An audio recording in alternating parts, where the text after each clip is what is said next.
Boa noite, povo de Deus, a paz do Senhor Jesus para todos. Vamos para a palavra do Senhor nesta noite, aquele que Deus colocou no meu coração para que nós pudéssemos meditar juntos. A palavra de Deus hoje vai se encontrar no livro de Marcos, capítulo 9, a partir do versículo de número 14, que vai falar sobre o jovem lunático. O texto vai nos dizer o seguinte: E quando se aproximou dos discípulos, viu ao redor deles grande multidão e alguns escribas que disputavam com eles. E logo toda a multidão, vendo, ficou espantada e correndo para ele, o saudaram. Perguntou aos escribas: Que é que discutes com eles? E um da multidão respondendo, disse: Mestre, trouxe-te o meu filho, que tem um espírito mudo. E este, onde quer que o apanhe, despedaça-o, e ele espuma, e range os dentes, e vai se secando. E eu disse aos seus discípulos que o expulsassem, e não puderam. Versículo 19 adiante. E ele respondeu-lhes, disse: Ó geração incrédula, até quando estarei convosco? Até quando vos sofrereis ainda? Trazei-me. E trouxeram-lhe.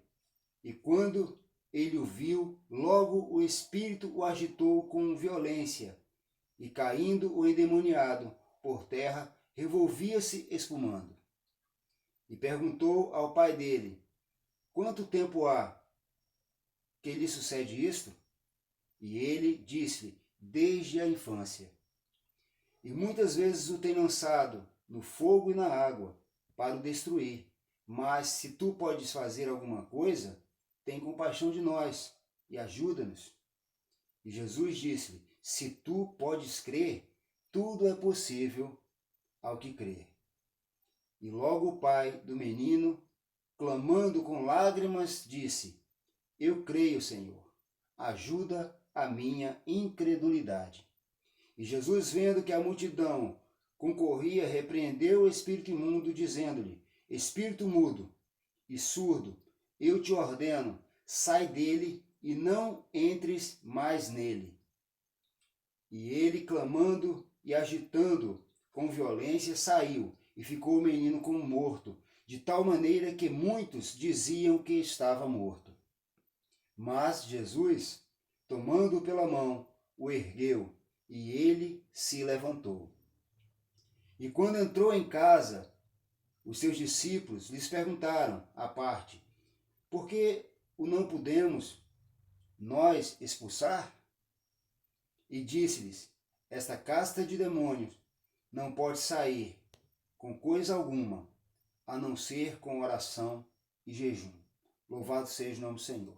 Que nesse texto, ele é tremendo, porque aqui vai mostrar de uma forma bem clara para nós o agir de Deus na vida de uma pessoa. Você está vendo aqui que Jesus, ele chega e os discípulos estão ali sendo, vamos dizer assim, de uma certa forma, até mesmo confrontados por aqueles escribas e por todos que aqui estavam, ou forçados a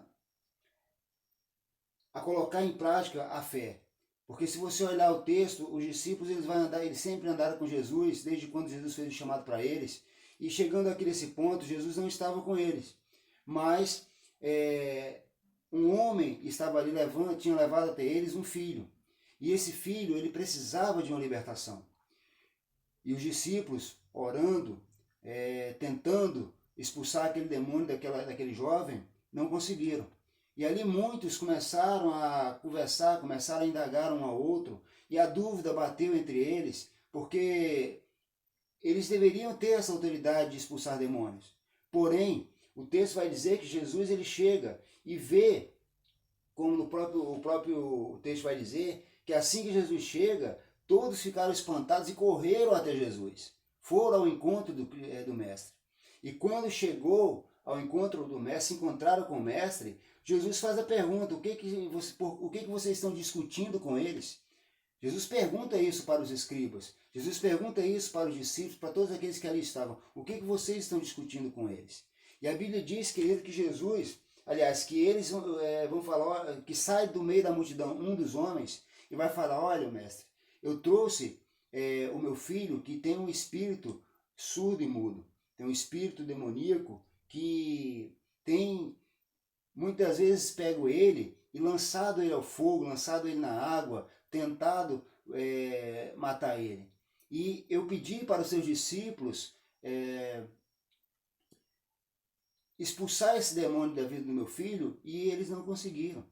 E a Bíblia vai falar aqui para mim e para você, queridos, que Jesus ele chega, olha para aquela grande multidão que ele estava, porque onde Jesus estava, a multidão ia atrás, isso já era certo, até por tudo que Jesus fazia.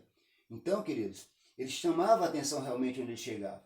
E o texto vai dizer que Jesus olha para eles no versículo 19 e diz o seguinte: ó geração incrédula, olha aí, até quando estarei convosco e até quando vos sofrereis ainda? Trazei-me. Então a gente começa a analisar justamente esse texto, a começar por aqui. Veja que Jesus ele chama aquela geração de uma geração incrédula. E ele faz aquela pergunta: até quando estarei convosco? Até quando vos sofrereis? Aí a gente começa a observar e ver que Jesus está chamando esse povo de uma geração incrédula. O que é uma geração? Geração são descendentes. E a gente vai olhar, é uma linhagem. E aqui você vai perceber que Jesus está passando em rosto daquele povo justamente o povo do passado. Aquele povo que saiu do Egito. Aquele povo que foi liberto das garras do inimigo, das garras dos egípcios, por Moisés. Com o braço forte, Deus tirou aquele povo de lá. E um povo que era perverso realmente. Por quê? Era um povo incrédulo. Que ao mesmo tempo que eles andavam com Deus ali, através de Moisés fazendo grandes obras pelo poder de Deus, eles acreditavam, glorificavam a Deus, mas de uma hora para outra eles mudavam o ânimo deles e não acreditavam mais no poder de Deus, não acreditavam mais no seu líder Moisés, não acreditavam mais naquilo que Deus estava fazendo por intermédio da vida dele e começavam a murmurar, muitas das vezes pegando até pedras para apedrejar Moisés e Arão que ali estavam. Então Jesus compara aqui este povo a esta linhagem, a esta descendência, a um povo incrédulo, um povo perverso. E o que é um povo perverso? É um povo maldoso, um povo traiçoeiro. E esse povo aqui, esses escribas, esses fariseus, esses homens que aqui estavam, era assim. Eles viviam seguindo uma doutrina que afastava eles totalmente de Deus pelo comportamento deles. Veja aqui que eles estavam... como o próprio texto vai nos ensinar aqui, no versículo 14, ele estava disputando com os discípulos. Disputando com os discípulos. Jesus chega e confronta eles, chamando eles de geração incrédula. Queridos, você vai ver que a incredulidade é uma coisa que tem afastado muita gente da presença de Deus. Ou até mesmo tem impedido muita gente de buscar a presença de Deus. E a incredulidade, querido, é algo que entristece o coração de Deus. Porque o que Deus faz pela humanidade, o que Deus faz pelo ser humano, é coisas que homem nenhum na face da terra é capaz de fazer. O mínimo que nós temos que ter a Deus, por tudo que Ele faz por nós, ainda que, como eu já falei várias vezes, não merecemos, é ter gratidão. E é justamente o que não temos, por quê? Ou melhor, o que muitos não têm, por quê? Porque a incredulidade impede deles reconhecer o poder de Deus na vida deles. Deles reconhecerem Deus na vida deles. Situações diversas acontecem e mesmo assim as pessoas não se rendem ao Senhor Jesus. Eles não se entregam ao Senhor Jesus. O texto vai chamar esse povo de um povo maldoso, de um povo traiçoeiro. Um povo que tinha um coração endurecido, um povo que era descrente, um povo que não acreditava verdadeiramente naquilo que Jesus estava fazendo, não acreditava que Jesus era o Filho de Deus, que veio na terra cumprir um propósito que foi nos resgatar. Eles não acreditavam, ainda que andassem atrás de Jesus, ainda que visse Jesus fazer sinais e maravilhas, mas não era suficiente para crer. E eles sempre procuravam oportunidade para tentar, de uma forma ou de outra, mostrar que Jesus não era o Filho de Deus. Mostrar que Jesus não tinha o poder de fazer tudo que estava fazendo. Chegando a um ponto de chamar Jesus de filho de demônio. Olha aí. Então a gente tem que entender isso. O próprio Jesus, ele vai falar isso lá em João capítulo 20, no versículo 27. Vai falar para Tomé: Tomé, põe o seu dedo e vê as minhas mãos. Põe o seu dedo do meu lado, ou seja, aonde ele foi ferido pela lança, onde ele foi transpassado pela lança. Olha aí. Tomé, creia. Tomé, seja crente, não incrédulo. Então, querido, a incredulidade, ela entristece muito o coração de Deus. Eu e você, como crentes em Cristo Jesus, nós temos que ter esse entendimento e acreditar verdadeiramente que tudo que Jesus deixou escrito, tudo que está na palavra é verdade. E é uma verdade que não nos coloca dúvida em momento nenhum. Em momento nenhum. A gente tem que ter convicção de quem é esse Deus ao qual nós servimos e buscar esse Deus em todo o tempo. Quando você olha para a palavra do Senhor, e Jesus falando aqui, chamando esse povo de incrédulo, geração incrédula, lembrando o povo que saiu do Egito, que foi liberto do Egito, você vai para o livro de Hebreus, capítulo 3, no versículo 16 e 19, você vai ver que lá o escritor dos livros de Hebreus vai dizer que o povo de Deus, coração endurecido, eles provocaram a ira de Deus. Eles provocaram a Deus e durante 40 anos Deus ficou indignado com eles. Agora você imagina você ser liberto das garras do maligno, vivendo nas trevas, aprisionado nas trevas. Deus, ele vai te resgata e durante 40 anos Deus fica indignado com você porque você não glorifica o nome dele, porque você não acredita no poder dele, você não acredita que Deus está presente na sua vida, e na hora que a prova vem, que a luta vem, você simplesmente entra numa rota de murmuração, numa rota de incredulidade, não honrando ao Senhor como deveria, não sendo grato a Deus pela vitória que ele te deu. Foi o que aconteceu com esse povo. O texto vai dizer, ainda em Hebreus 3, versículo 16 até o 19, que o povo não foi permitida a eles a entrada na terra da promessa. Por quê? Porque aquela geração era perversa. Aquela geração era uma geração traiçoeira, uma geração que ao mesmo tempo que estava acreditando, não acreditava mais.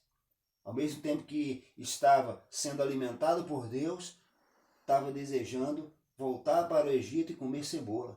Olha aí. Então, querido, a gente vai sempre ver o que Deus está fazendo na vida dos homens, mas também vai ver Deus ensinando ao homem, através da sua palavra, a ter fé, a acreditar verdadeiramente, a não levar uma vida de incredulidade. Porque a incredulidade, querido, impede você de enxergar Deus na sua vida. Ele impede você de receber de Deus o que Deus tem para você. Este homem aqui, ele levou o seu filho que estava endemoniado. Um homem que estava desesperado, querido. Um homem que estava sem saber como agir, sem saber o que fazer. Agora, o texto vai nos ensinar, Jesus estava ali. Jesus chegou naquele momento. Mas Jesus disse, olha, até quando eu estarei convosco, querido? Jesus hoje está conosco. Nós temos a oportunidade, de onde quer que nós estejamos, dobrar os nossos joelhos, levantar os nossos pensamentos aos céus, clamar ao Senhor, Ele se faz presente em nossa vida, Ele escuta as nossas orações. Agora, vai chegar um momento que isso não vai acontecer. A Bíblia diz que vai chegar um tempo onde o Espírito Santo de Deus será tirado e a sua igreja irá subir. E se nós não estivermos atentos ao que está acontecendo, pode ter certeza, querido, nós vamos perder a grande oportunidade da nossa vida. Por causa da nossa incredulidade. Nós não podemos dizer que acreditamos, mas na hora que algo acontece que confronta com a nossa fé, a gente não acredita. Aí nós nos tornamos hipócritas. Nós nos tornamos aquelas pessoas que falamos, mas não vivemos aquilo que falamos. O texto vai nos ensinar, queridos. A palavra de Deus vai dizer, lá em Mateus capítulo 17, que este pai, quando ele chega até Jesus e fala sobre o filho dele, ele se prostra de joelhos, olha aí, diante do Senhor. De joelhos diante do Senhor. Queridos, quantas das vezes nós temos que nos prostrar de joelhos diante de Deus? O livro de Marcos aqui vai dizer que este homem, ele chega até Jesus com lágrimas nos olhos, versículo 24 vai falar sobre isso. Então, uma pessoa que se lança aos pés de Cristo de joelho, uma pessoa que está com os olhos cheios de lágrimas, mostra que é uma pessoa que não aguentava mais, não suportava mais o tamanho sofrimento. Porque quando você está passando por uma prova, é uma coisa. Agora, quando você vê um filho seu passar por uma prova, muda completamente, queridos. O peso é outro. Então, se você não se apegar verdadeiramente a Deus, você não consegue vencer. Esse homem precisava de algo, precisava de alguém que chegasse ali e mudasse aquele decreto, mudasse aquela história que acontecia desde a infância daquela criança. Olha aí. E aqui aquela criança já era um jovem aqui. Já era um jovem. Muitos anos já tinham se passado. Mas Jesus, que é a nossa esperança, chega e resolve o problema daquele homem. O problema daquela família que estava totalmente atribulada. Observe aqui que o texto vai dizer para mim e para você, querido, no versículo, aqui no versículo 22, que o homem fala para Jesus, olha, por muitas vezes o tem lançado no fogo e na água para o destruir. Mas se tu podes fazer alguma coisa, tem compaixão de nós e ajuda-nos. Quer dizer, esse homem ele estava tão sofredor devido a essa causa, que ele não acreditava. E ele chegou ao ponto de dizer, se tu podes fazer, queridos, há alguma coisa impossível para Deus? Não há nada impossível para Deus, querido. Essa palavra impossível não existe para Deus. Porque aquilo que é impossível, quando Deus chega, transforma em possível. Nós temos que crer, nós temos que viver essa palavra. Ele diz aqui, se tu podes fazer, olha aí, alguma coisa, nos ajude. Olha aí, nos ajude.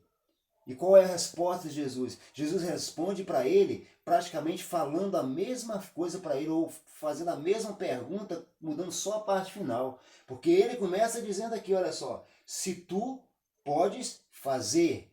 E o que Jesus vai responder para ele aqui? Na parte, no versículo 23, na parte B, ele vai dizer, Jesus disse, e disse-lhe Jesus, se tu podes, olha aí, crer. Ele pergunta para Jesus, se tu podes fazer. E Jesus pergunta, fala aqui para ele, se tu podes crer, olha aí. Se tu podes crer. Tudo é possível ao que crê. Olha aí. Olha que coisa maravilhosa. Olha que coisa linda que Jesus está dizendo aqui para este homem. Jesus já tinha identificado muito bem o problema ali. Jesus tinha identificado que o problema ali não era o demônio em si, mas era a falta de fé, a falta de confiança. Porque o demônio, querido, ele estava ali se alimentando da falta de fé daquele povo. Ele estava gostando do que estava acontecendo, fazendo aquele jovem sofrer e ninguém podia fazer nada. Até os próprios discípulos que foram chamados por Cristo para fazer uma grande obra, chegou aqui e não conseguiram fazer nada. E o livro de Lucas vai dizer que esses discípulos, eles não tinham conseguido expulsar esse demônio porque a fé deles eram poucas. Olha aí. A fé deles era pequena. A fé dele era pequena. Então, querido, ele vai dizer aqui, se tu podes crer, tudo é possível ao que crê, ou aquele que crê. E logo o pai do menino, clamando com lágrimas, disse, eu creio, Senhor, ajuda a minha incredulidade. Aleluia, olha só.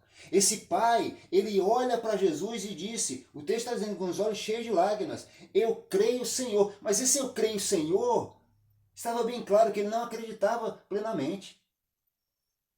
Tanto que ele termina dizendo, ajuda, olha aí, a minha incredulidade. Louvado seja o nome do Senhor. Querido, se é falta de fé, se você não tem fé suficiente para batalhar as suas lutas, as suas batalhas, busque fé no Senhor. Peça a Ele para acrescentar, para ajudar você na fé. Fale para Ele, queridos, que você não tem fé suficiente. Fala para ele que a luta que você está passando é muito grande, você não consegue suportar. Coloca na mão dele. Ele vai dizer aqui, olha só, o homem reconheceu. Mesmo depois de ter falado que tinha fé, ele reconheceu que ele não tinha fé suficiente. Reconheceu, ele disse, ajuda a minha incredulidade. Ajuda a minha incredulidade. E o texto vai dizer, querido, no versículo 25, que Jesus vendo que a multidão, olha aí, corria, repreendeu o espírito imundo, dizendo-lhe, espírito mudo e surdo, eu te ordeno, olha aí, sai dele e não entres mais nele. Olha a autoridade de Cristo. Olha o agir de Deus na vida de uma pessoa. Olha o que Deus faz na vida de um homem, na vida de uma mulher que precisa de Deus, que se entrega, que busca, que reconhece que precisa a cada dia estar mais próximo dele, que aprende a confiar nele.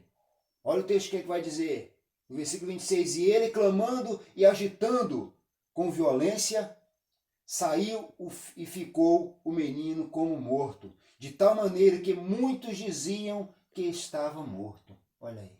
muitos olharam para aquele jovem já liberto daquele demônio e disseram: olha, está morto. Todo o trabalho ali foi em vão, não adiantou nada. O menino morreu. E Jesus, olha o que vai dizer: tomando pela mão, o ergueu e ele se levantou. Queridos, quantas vezes você vai ver Jesus estendendo as mãos e ajudando a quem está prostrado a se erguer? Quantas vezes você vai ver Jesus estendendo as suas mãos para abençoar aquele que precisa ser abençoado? Para ajudar aquele que precisa ser ajudado? Para cuidar daquele que precisa ser cuidado? Jesus sempre, querido, está ao nosso lado. Ele nunca irá nos abandonar. Pelo contrário, nós que o abandonamos muitas das vezes. Por isso ele diz que nós temos que crer, nós temos que acreditar, porque aquele que crê, tudo é possível que crê. Ele está dizendo para mim e para você. Jesus, ele pega aquele menino pelas mãos e ergue aquele menino. Olha aí. E aquele menino foi liberto. Aquela família que, desde a infância daquela criança, sofria, teve a alegria restituída ao lar. Teve a paz restituída ao lar. Eles passaram a conviver como família de fato. Uma família na presença de Deus. Uma família alegre, uma família feliz, porque Jesus entrou ali. Jesus mudou aquela história, aqueles decretos, que era um decreto de destruição, decreto de morte. Era um decreto totalmente de pânico, de pavor. Situações adversas estavam acontecendo. E o texto vai dizer, queridos, que Jesus libertou aquele jovem. Louvado seja o nome do Senhor. Terminado esse trabalho, o texto diz que Jesus ele saiu. Jesus ele saiu com seus discípulos e quando entrou em casa, versículo 28 vai dizer o seguinte, olha só. E quando entrou em casa, os seus discípulos lhes perguntaram à parte: por que o não podemos nós expulsar? E disse-lhes: esta casta de demônios, olha aí, sai com alguma, não pode sair com coisa alguma, a não ser com oração e com jejum. Ou seja, essa casta de demônio, esses tipos de demônios que estavam agindo na vida desse jovem, não tem como sair, não tem como ser expulso da vida das pessoas, se não existir uma consagração da parte daquele que está ministrando, daquele que está sendo levado ali para trazer a libertação às pessoas. Aquela pessoa que está endemoniada. Porque são tipos de demônios que não se submetem a nada nem a ninguém. E se você não estiver revestido pelo poder de Deus, e isso é possível através da oração, através da palavra, através do jejum, você não consegue. Por isso, o texto vai dizer aqui: mas não adianta você jejuar, não adianta você orar, não adianta você ler a palavra se você não acreditar plenamente no poder de Deus que está aqui. O texto vai dizer, até porque os discípulos andavam com Jesus, ele andava com a própria palavra, porque Jesus é a palavra. Olha aí. Eles não jejuavam porque Jesus estava com ele, então não precisavam ainda jejuar. Por isso houve uma questão entre os discípulos de João, que jejuavam, e os discípulos de Jesus, que não jejuavam. Olha aí. Mas o texto vai dizer aqui que eles oravam também. Sim, oravam. Mas o que faltava para eles, para cumprir o propósito de forma completa, era a fé suficiente para mandar aquele demônio embora e aquele demônio não ter mais poder de voltar para a vida daquele jovem.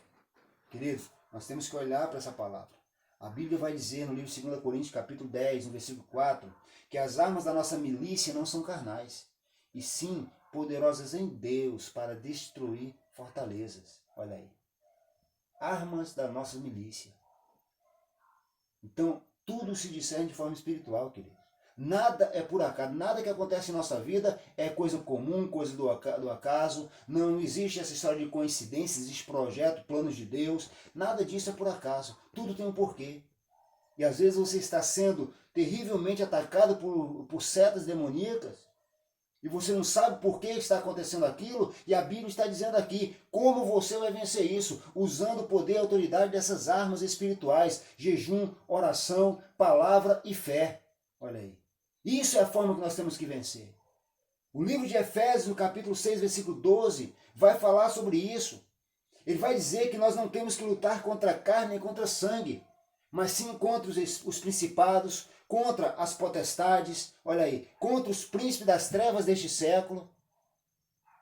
É contra esse tipo de mal que a gente está lutando, está batalhando. É contra as hostes espirituais da maldade, olha aí, que atuam nos lugares celestiais. Por isso nós estamos em batalha. Por isso nós temos que orar, temos que clamar, temos que jejuar. Tem muita gente que não valoriza isso, tem muita gente que critica até mesmo quando você está jejuando, querido, mas por não conhecer, não tem fé. Mas você tem que crer, queridos. Você tem que crer no poder de Deus. Porque a palavra de Deus, querido, ela é poder. O que está escrito aqui nessa Bíblia nos mantém firmes, nos mantém de pé. Nos mantém de pé. E Jesus, querido, se é uma coisa que ele veio nos ensinar e que nós não podemos de forma nenhuma esquecer, é o fato da gente valorizar a fé. Ele vai dizer no livro de João, falando para os doutores da lei, se vocês não crêem no que está escrito, olha aí, tá vendo? Então como vocês vão crer naquilo que eu estou falando? Como vocês vão crer em mim? Então que você tem que crer nessa palavra. Então, se você olha para a palavra e você vê Deus falando aqui para este homem, que esse homem, logo depois de reconhecer que não tinha fé suficiente, pedindo para Deus, para Jesus aqui no caso, acrescentar a fé dele, ajudar ele na fé. Quando você olha para esse texto, você vê esse versículo, você vai ver Jesus deixando bem claro, se tu podes crer, tudo é possível que crer. Então, querido, significa que tudo que você clamar ao Senhor, confiando, crendo, Ele vai fazer. Agora, tudo que está de acordo com a vontade dEle. Porque às vezes nós pedimos coisas que não é bênção para a nossa vida, que não está de acordo com a palavra, não está de acordo com a vontade dEle. E isso Deus não cumpre na nossa vida. Não cumpre. Porque Ele sabe o que é melhor para nós. Agora o texto vai dizer aqui, tá passando a prova? Tô, pastor. Acredite verdadeiramente no Senhor Jesus. Está passando por luta, por tribulação, por dificuldade, seja lá o que for? É enfermidade, é grave? O médico já desenganou? Sim, já desenganou. Busque a última palavra de Deus, que é o que tem que reger a sua vida. Busque no Senhor, porque às vezes você pode até não ser curado na carne, mas a sua alma será curada e você será salvo. Mas muitas vezes a sua cura da carne vai depender da sua cura na alma, um liberar de perdão. O amor de Deus que está sobre a sua vida. Jesus está com as mãos dele estendidas para te acolher no momento que você mais precisa. Agora ele quer que você acredite, quer que você confie, quer que você clame, que você busque por ele. O texto diz que os discípulos de Jesus não tinham fé suficiente. Não tinham fé suficiente. O texto fala sobre isso.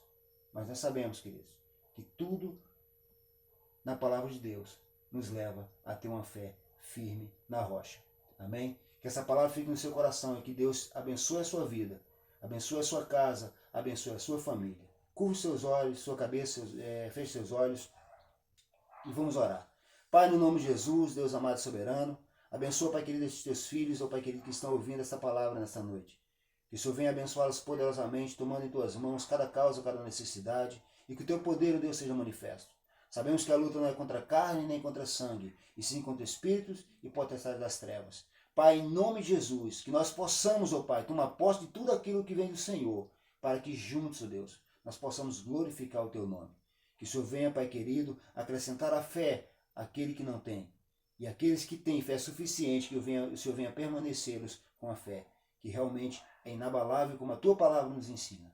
Pai, este homem estava desesperado, mas a partir do momento que Jesus chegou e entrou na vida dele, mudou todo o decreto, toda a história. Que o Senhor venha, Pai querido, ter a oportunidade de entrar na vida, nos corações das pessoas que estão nos ouvindo esta noite, para que eles venham entender, ó Deus, que só existe uma forma de ser verdadeiramente vitoriosos e felizes quando nos entregamos e acreditamos plenamente no Senhor.